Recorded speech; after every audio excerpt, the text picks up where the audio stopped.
Ang layo po sa realidad. 84 pesos. No one in this hall will believe that 84 pesos is enough. Ang sabi po ng DepDev, the food poverty threshold for a family of 5 is 422 pesos per day, or if you divide it per head, is 84 pesos per day. Nag-a-agree ba ang Department of Labor and Employment through the National Wages and Productivity Commission dito sa 84 pesos per day na food poverty threshold para mabuhay ang isang manggagawang Pilipino at makakain siya ng masustansya at hindi magutom sa isang buong araw?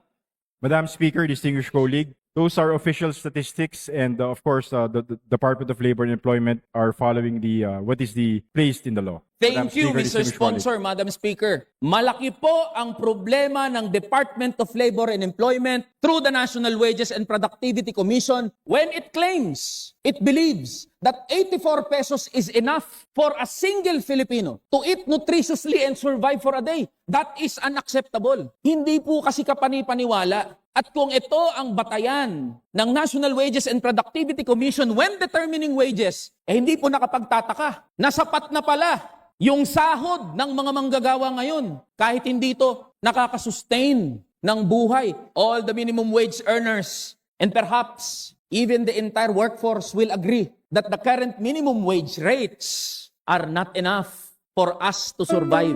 Kaya po may challenge nga tayo sa mga policy makers natin. If they so believe that minimum wage rates are enough, then we challenge them to live minimum wage. For 2026, the National Wages and Productivity Commission sets its target at only 70% of wage rates being above the poverty threshold. Ibig sabihin po nito, 70% ng mga sahod ng mga manggagawa ang target ng National Wages and Productivity Commission above the poverty threshold. Yung remaining 30% ng mga sahod ng mga manggagawa, by design, mas mababa sa poverty threshold. Nag-a-agree po ba ang Department of Labor and Employment through the National Wages and Productivity Commission that it is setting poverty wages? Yung ating setting po ng minimum wages are only for the vulnerable sector. Pero karamihan pa rin po ng empleyado dito po sa ating bansa ay mas mataas yung ating nakukuha. Even if that's 1%, that's 0.5%, or that's 0.25% of the total workforce, hindi po katanggap-tanggap kahit kailanman na isiset ang mga minimum wage rates below poverty threshold. Kahit po maliit na bahagdan lang,